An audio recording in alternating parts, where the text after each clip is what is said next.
The world of sports is constantly evolving, and as teams get more popular and owners get richer, new stadiums are being built bigger and better than ever before.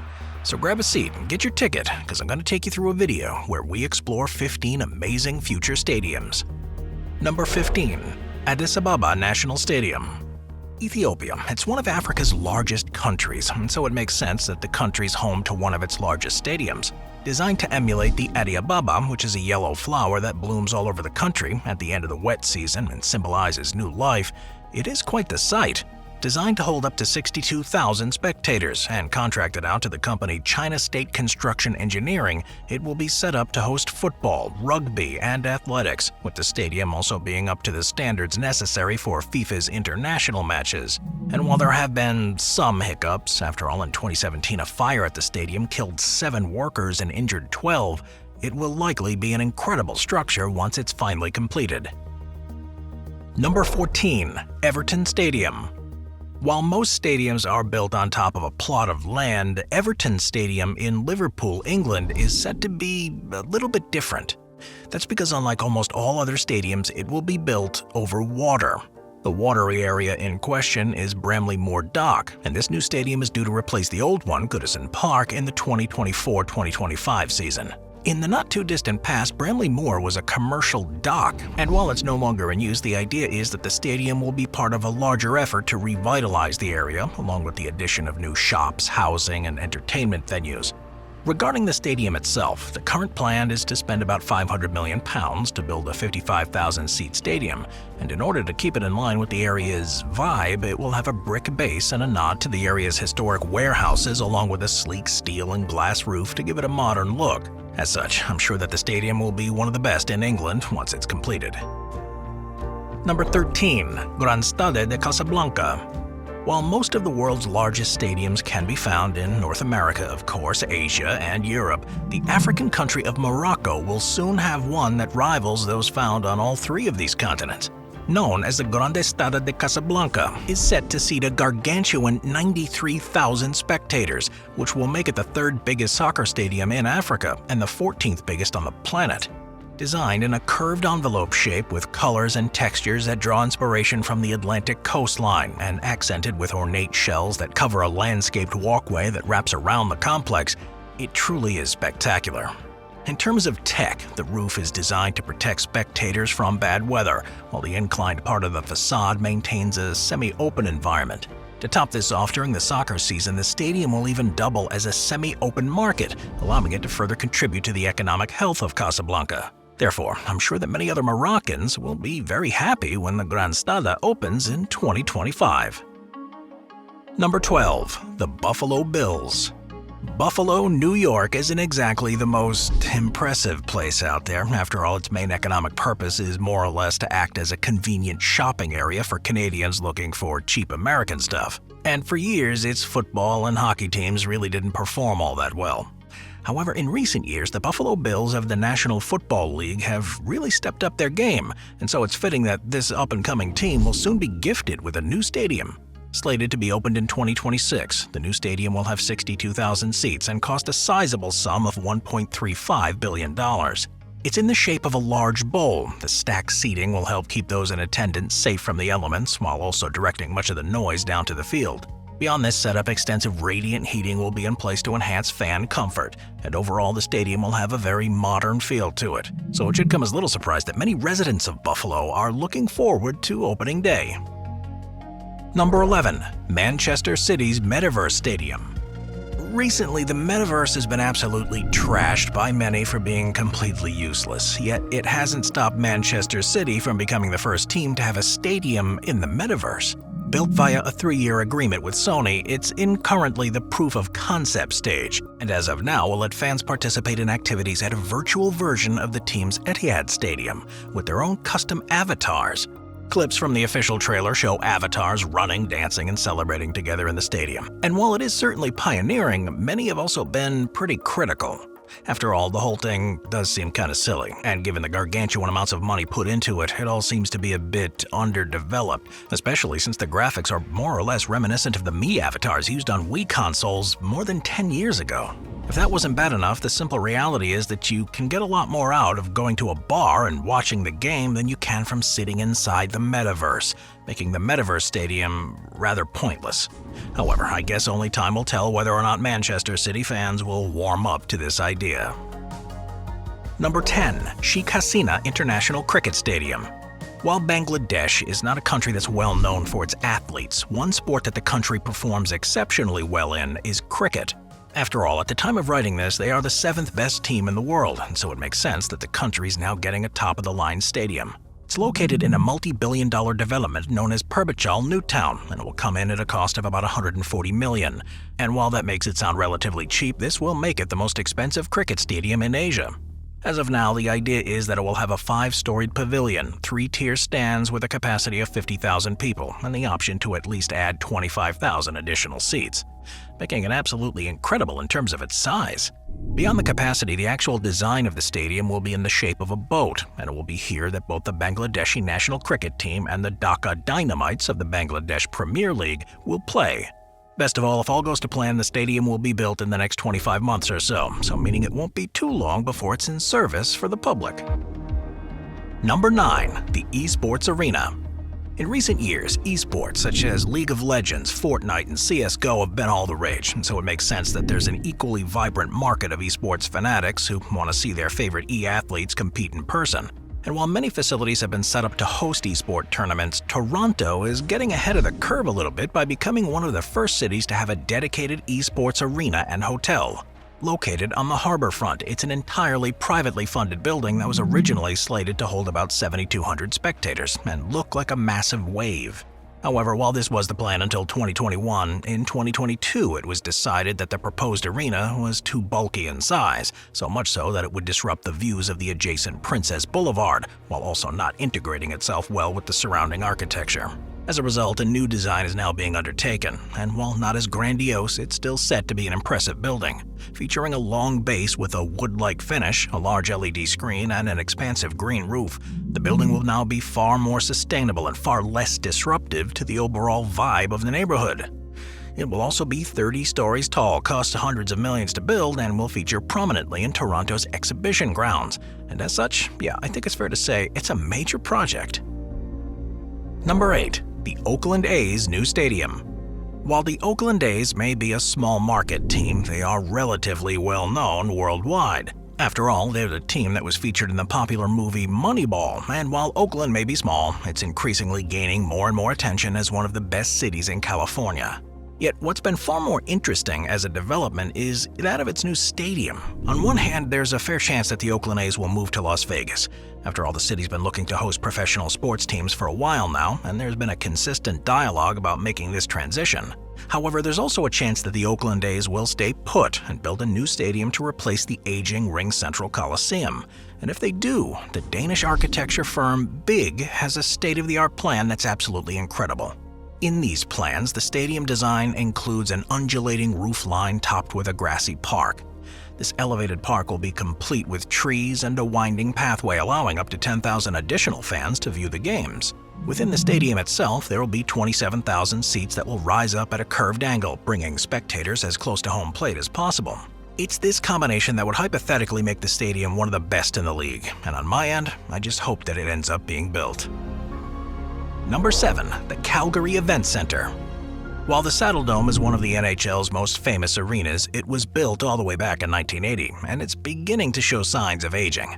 As such, for a while there were plans to build the much more modern Calgary Event Center. Slated to hold up to 19,000 spectators, the arena was to be both practical and fashion-forward. After all, while designed to be used for both hockey and non-hockey related events, its fresh look and sleek metal ribbon wrapping around the outside of the building would have made it a welcome addition to the city's landscape. However, it was slated to cost about $610 million, and while this was fine at first, when this estimate was up to $625 million, the Calgary Flames hockey franchise claimed the costs were too high to justify construction, especially since the team was worried that it could have increased with time. This meant that the city of Calgary, which had agreed to a 50-50 split with the Calgary Flames on the project, had to also announce that it would be scrapped, despite the fact that they wanted the build to continue. Things got even messier when it was revealed that the city remained on the hook for about $11 million since they had spent some money on the various early stages of the deal, costing taxpayers their hard-earned money. So it goes without saying that there's now some bad blood between the city of Calgary and the Calgary Flames, and so it's unlikely that any new stadiums will be built in Calgary in the near future. Number 6. Guangzhou Evergrande Football Stadium. While China may not be known for its soccer culture, the Chinese government has been pushing to make the sport more mainstream. This has led to the creation of impressive stadiums and extra funding for teams so they can buy world-class talent abroad. And to date, the largest stadium to be under construction is the Guangzhou Evergrande Football Stadium. Created to house one of China's most successful soccer teams, it's slated to be the largest soccer-only stadium in the world, as it will come in at a capacity of 100,000 and have 1.6 million square feet of space. Beyond the capacity, what sets this mega stadium apart is its massive lotus flower-shaped roof and beautiful aesthetics. However, with a slated cost of $1.85 billion, this will all be rather expensive, and it is likely that these expenses will stop the stadium from ever actually being completed. You see, despite the fact that the stadium was supposed to be finished in 2022, in late 2021, Evergrande, who's the developer behind the stadium, began to run into some serious financial troubles. After accruing hundreds of billions of dollars in debt across about 800 developments, the company didn't have enough free cash flow to deliver, causing many analysts to speculate that China may even be on the brink of a Lehman Brothers moment akin to the 2008 financial crisis. While many of Evergrande's projects have been on the chopping block, one of the most prominent has been this football stadium. That's because in November of 2021, a deal was brokered where the Chinese government would transfer ownership of the land and the stadium's grounds to the state-owned Guangzhou City Construction Investment Group, and in exchange sent $818 million to Evergrande. And reports seem to indicate that there still may be plans to complete the stadium at some point. I guess only time will tell whether or not that will actually happen. Number 5. Botanicos Arena. While it's not all that uncommon for a team to be denied a request for a new stadium, Greek club Panathinaikos has been one of the few to face decades of rejection. You see, the club currently resides in Apostolos Nikolaidis Stadium, which is the problem because it was initially inaugurated in 1922 and is over 100 years old. This advanced age has necessitated a move, and the first talks of one were held all the way back in the late 1990s. However, it wasn't until 2006 that a solid plan was laid out, with the idea being that a 42,000-seat stadium with an undulating roof and 8 levels of floor space would be created. Taking inspiration from the Portuguese team Porto Estadio Adrago, this new stadium would have been the largest in Greece. However, when the 2008 financial crisis hit, the project was put on hold, despite costing a reasonably low sum of 80 million euros. Now, for a while, the new Botanicos Arena simply remained on the back burner, although in a surprise turn of events in 2020, it was announced that construction would recommence. In 2022, more concrete plans were announced to the public, and within these plans, it was announced that the construction would take 3 years and the stadium would be built in the Botanicos area. With this making sense since it's mostly home to vacant and dilapidated storage and industrial facilities. Beyond the location, the idea is more or less to stick to the original planned design and have a set of football, basketball, volleyball arenas, all with other facilities built to make the complex more complete. However, while these plans sound great, they come with a catch, as in exchange for a 99-year lease for this new stadium, the team agreed to give the Greek government their old stadium. However, given how much better the new stadium will be, most would agree that this trade is worth it. Number 4. The all-wooden stadium. So it should come as a little surprise that most of the stadiums on this list are in big market cities. After all, it takes a lot of money to make an impressive stadium, and more often than not, lower-tier teams will be cost-effective in their choice of a new venue. However, Forest Green Rovers is a notable exception. Hailing from the town of Nailsworth in England, they're in the 3rd highest league of English football, meaning that they more or less only receive local coverage. However, in 2016, they announced plans to make a 5,000-seat eco-friendly stadium. Spearheaded by team owner and green energy magnate Dale Vince, the idea is to make a 2-field stadium that's completely made out of timber wood. The hope is that the soccer fields within the stadium will be organic, free of pesticides, free of fertilizers, and free of chemicals. And it may even be the case that the grass will be tended to by an electric lawnmower powered by solar energy. Outside the stadium itself, this so-called Eco Park will have electric vehicle and bike charging stations, while around 500 trees and 1.8 kilometers of hedgerows will be planted at the site to promote biodiversity. There will also be a business park on site in order to bring in additional revenue, making the stadium a sustainable enterprise in more ways than one. And to top this all off, the old stadium that's being abandoned will be put to good use, as it will be torn down and replaced with high-quality, low-carbon housing. Now, it should be noted that there has been some backlash. After all, many stakeholders are worried that the construction will cause a lot of noise and disruption. However, despite those concerns, Forest Green Rovers have recently been given approval to start building and broke ground in early 2023. And in any case, given how eco-friendly it is, I'd say that the benefits of making this new stadium outweigh any temporary inconveniences. Number 3. The Cattedrale. Ever since 1926, the San Siro has been AC and Inter Milan's home. It's considered to be one of the most energetic stadiums on the planet. It has a capacity of more than 80,000 people, making it the largest stadium in Italy and one of the largest in Europe. Yet while the San Siro truly is a cultural icon, it's nearly 100 years old and in need of a replacement. And this replacement is taking shape in the form of the so-called Cattedrale. Italian for the word cathedral. The original plan was to tear down the old San Siro in order to make the new stadium. But after heavy backlash, an injunction was filed, and the force behind preserving the stadium is so strong that even Italy's Minister of Culture insisted that the San Siro would remain standing. Instead, AC and Inter Milan will simply move to La Cattedrale. While it's not yet exactly clear where this new stadium will be built in the event that San Siro remains standing, what is clear is that La Cattedrale will be impressive. Set to be a rectangular 60,000-seat stadium, it has a super modern design that takes inspiration from landmarks such as the Duomo del Milano and the Galleria Vittorio Emanuele, encircled by vertical fins. And these fins will rise up from the stadium to support a glass wall that encloses an arena known as the Daylight Galleria. Meanwhile, the actual bowl of the stadium is intended to be one of the most intimate in Europe, as it will bring spectators as close as possible to the field of play. There are also plans to populate the area surrounding the stadium with a sports and leisure district, a subterranean parking lot, and large amounts of green space. However, given the fact that La Cattedrale may be relocated and is slated to cost more than €1 billion, it almost certainly won't be completed by the previously stated 2027 deadline, and if funding is pulled, it may not be built at all. Number 2. The Intuit Dome. The NBA is easily one of North America's most dynamic sports leagues, and in recent years seen massive growth in popularity at the expense of slower-paced sports such as American football and baseball. This has made its franchises billions, and one franchise that will use these newly gotten gains to invest in itself is the Los Angeles Clippers. You see, back in 2017, the decision was made with the city of Inglewood to build a new home of the Los Angeles Clippers in their city, which for reference is within the Los Angeles metropolitan area. This is important because for the entirety of the team's history, it's never had a tangible amount of ownership in any of their arenas. After all, at the current moment, the Los Angeles Clippers share a Crypto.com arena in downtown Los Angeles with the Los Angeles Lakers and the LA Kings and several other franchises. And since this means that the team also has to undergo long and annoying changes to turn the arena to its own home arena, Clippers owner Steve Ballmer has made the building of a new stadium a priority. Now, actually starting construction proved difficult. After all, lawsuits surrounding wasteful land usage and unfair competition made it so that the building got delayed. However, in 2021, construction finally started, and once the stadium's completed in 2024, it will be a top-of-the-line facility designed to seat 18,000 people. It's going to include a practice facility, sports medicine clinic, team offices, retail space, and a large outdoor plaza with public basketball courts. The exterior is also set to be quite impressive, as it will be a swirled dome with an ultra-modern panel, an indoor-outdoor approach that allows for a naturally ventilated entrance and upper concourse, and a solar-optimized building shell that will balance natural light and solar heat gain.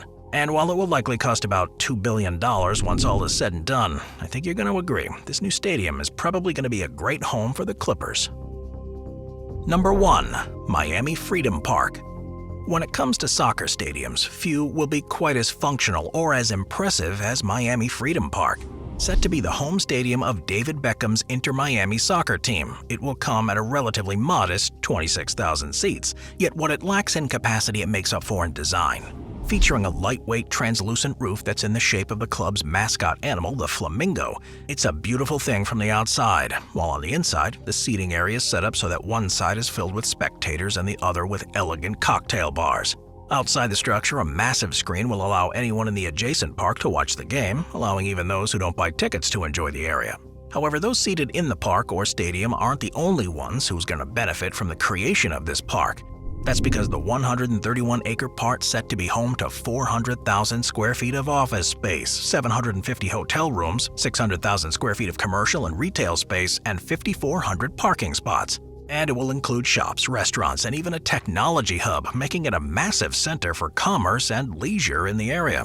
While this will come at quite the cost, after all, this privately funded venture has a slated price tag of $1 billion, it will likely be a fruitful investment once the stadium's finally completed in 2025. However, while Miami Freedom Park may be a top-of-the-line facility, it's ran into a major roadblock early on in the planning process. You see, the area that the stadium is set to be built on was the previous land used for the Melreese Golf Course, and while it was initially thought that the land was absolutely fine, a geological survey discovered that the soil at the site was absolutely deplorable. According to CBS Miami, it has, quote, arsenic contamination levels that are more than twice what is allowed by law. Barium and lead levels are also too high, and there's debris in the soil that could cause physical hazards, end quote. So it's presumed that some cleanup probably happened, as in 2022 permission was given to give Inter Miami a no-bid 99-year lease on the site, and it has since been announced that the Miami Freedom Park will be completed by the year 2025. I'll see you guys next time. Watch our binge-watching playlist if you'd like to watch all of our most popular top 15 videos. Grab a drink, grab a snack, and get ready to binge.